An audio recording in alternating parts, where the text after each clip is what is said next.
Halo sahabat si Ember, berkat Tuhan. Sesuai janji, saya akan ceritakan informasi atau penjelasan tentang sebutan atau gelar Maria Bunda Gereja. Ya. Pertama, sorry dulu saya pakai masker. Ini bentuk solidaritas pada para pekerja medis terutama yang menjadi ujung tombak dalam perjuangan kita memberantas COVID-19 ini, merawat yang sakit dan seterusnya. Ya, baik. Nah, selanjutnya saya sebut juga kenapa kita omong tentang Maria Bunda Gereja. Ya, karena hari ini kita merayakan peringatannya. Hari ini itu kapan? Hari ini adalah hari Senin setelah Pentakosta. Ya. Jadi satu hari setelah Pentakosta kita merayakan peringatan wajib Santa Perawan Maria Bunda Gereja. Oke? Nah, sebutan atau gelar bahwa Maria adalah Bunda Gereja berarti bahwa Maria juga ibu kita semua. Karena kita semua adalah anggota gereja, ya. Kita orang-orang yang sudah dibaptis itu menjadi anggota gereja.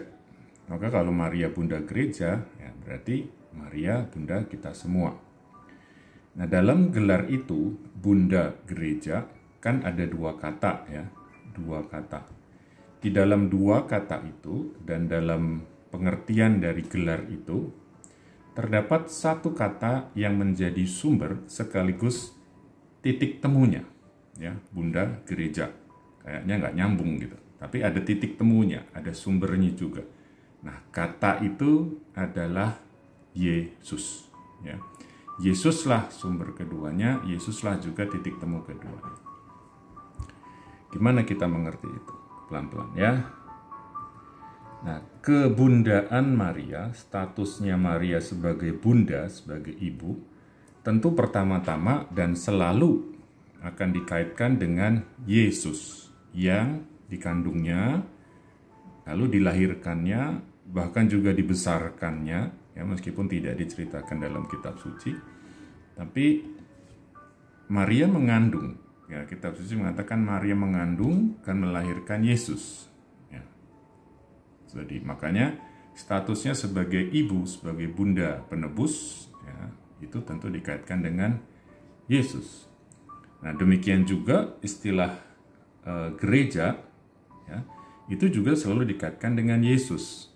Ya. Karena gereja ini penerusnya Yesus untuk berkarya di dunia. Ya, juga ada sebutan gereja ini adalah tubuh mistik Kristus. Kristuslah kepala, gereja ini tubuhnya, ya. Nah, kita semua yang percaya kepadanya, ya, yang tadi jadi anggota gereja itu, itulah tubuhnya, ya. Yesus kepala, kita ini tubuhnya, gitu. Nah, seperti Yesus lahir dan hadir ke dunia dari Roh Kudus, bisa kita katakan demikian juga gerejanya, ya. Nah, kalau dalam bahasa kita sekarang, kelahiran Yesus itu kita sebut hari Natal, ya. Kelahiran gereja kita sebut dengan hari Pentakosta. Nah, dalam dua peristiwa kelahiran ini Maria punya peran, ya, dan perannya nyata, ya. Bisa ngikutin sampai sini? Kita lanjut. Teman-teman yang disayangi Tuhan, kita sudah hafal ya peran Maria dalam kelahiran Yesus. Jadi kita nggak usah ulang lagi, nggak usah ngomong lagi, ya.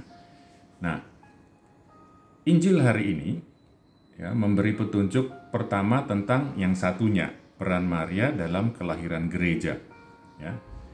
Injil hari ini dari mana? Nah, kalian cek di bawah situ, ya. Diceritakan bahwa menjelang wafatnya Yesus disalib, melihat ada Maria dan ada murid yang dikasihi yang sering disebut sebagai Yohanes. Lalu Yesus omong kepada Maria ibunya, "Ibu, inilah anakmu." Gitu. Ya. "Bu, inilah anakmu." Itu dia menunjuk Yohanes, inilah anakmu. Ya, itu. Sebaliknya Yesus juga berkata kepada Yohanes, nggak sebut namanya ya, inilah ibumu, gitu. Jadi waktu ngomong ke Maria, inilah anakmu, ya, itu kayak bilang, Bu, titip ya, sekarang anakmu ini, ya, aku selama ini anakmu, sekarang ini jadi anakmu, ya, gitu. Nah, murid yang dikasihi yang sering disebut dengan Yohanes itu bukan sebagai pribadi saja, ya. Banyak orang percaya mengartikan murid yang dikasihi ini juga mewakili, melambangkan murid-murid Yesus yang lain, yang berarti kita semua gerejanya. Jadi pada saat itu gereja sudah diserahkan ke bawah perlindungan Bunda Maria yang diwakili dengan kehadiran Yohanes atau murid yang dikasihi. Ya. Jadi sejak menjelang wafat Yesus, gereja sudah diserahkan, dipercayakan ke bawah perlindungan, bimbingan, doa-doa Maria. Sebaliknya waktu Yesus bilang, inilah ibumu, gitu. Jadi dia bilang ke murid yang dikasihi, yang berarti juga bilang kepada kita semua, ini Maria ini, ibuku ini, sekarang jadi ibumu. Mulai sekarang ini jadi ibumu. Terimalah dia, hormatilah dia sebagai ibumu, cintailah dia sebagai ibumu. Ya, dia berikan Maria, ibunya, kepada kita, gerejanya, untuk menjadi ibu kita. Ya, gitu. Gimana? Bisa ngikutin? Good. Ya, teman-teman, kekasih Allah, pasti perjalanan gak berhenti di situ. Jadi sejak peristiwa penyerahan di salib itu, sebelum Yesus wafat, ya, Maria dan murid-murid Yesus bersama-sama, ya, bersama-sama. Tinggalnya kita nggak tahu pasti di mana, tapi masih mereka bersama-sama berdoa, mungkin makan bersama juga dan seterusnya. Ya. Nah, bacaan pertama dari Kisah Para Rasul menunjukkan salah satu contoh kebersamaan itu. Ya. Bacaan pertama kalian bisa cek juga. Diceritakan di situ setelah kenaikan Yesus ke surga, para murid berkumpul bersama Maria untuk dengan sehati bertekun dalam doa. Ya. Doa untuk apa? Mungkin banyak hal, tapi yang pasti mereka berdoa menantikan kedatangan Roh Kudus yang dijanjikan oleh Yesus. Ya. Gitu. Menantikan Roh Kudus. Nah, kemudian kita tahu 10 hari setelah Yesus naik ke surga, Roh Kudus turun atas para rasul, dan itu kita rayakan sebagai Pentakosta. Itu diceritakan, dilaporkan oleh Kisah Para Rasul. Ya. Nah, meskipun dalam kisah itu, ya, yang diceritakan adalah para rasul, ada lidah-lidah menyerupai api hinggap di atas para rasul, ya, dan tidak diceritakan Maria, tidak disebut Maria ada di situ, tapi kita bisa dengan mudah percaya dan meyakini bahwa Maria juga pasti ada di situ, ya, berdoa bersama para rasul dan melihat juga kejadiannya, peristiwa itu. Ya. Itu artinya tadi itu, bahwa sejak peristiwa di bawah salib, penyerahan kepada Maria itu sampai dengan turunnya Roh Kudus, ya, Maria ada bersama-sama dengan para rasul dan murid-murid yang lain. Dan sebaliknya ya, para rasul dan murid-murid lain berada bersama dengan Maria sampai hari turunnya Roh Kudus yang disebut Pentakosta, yang juga disebut dengan hari lahirnya gereja.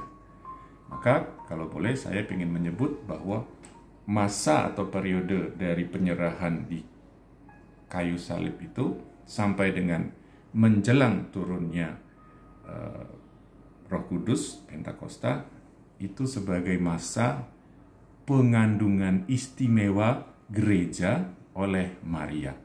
Dalam periode yang tidak terlalu lama itu, gereja perdana ini, ya, didampingi, dibimbing, ketularan juga mungkin karisma-karisma, kesalehan, kerendahan hati iman Maria, ya, dikuatkan, diteguhkan.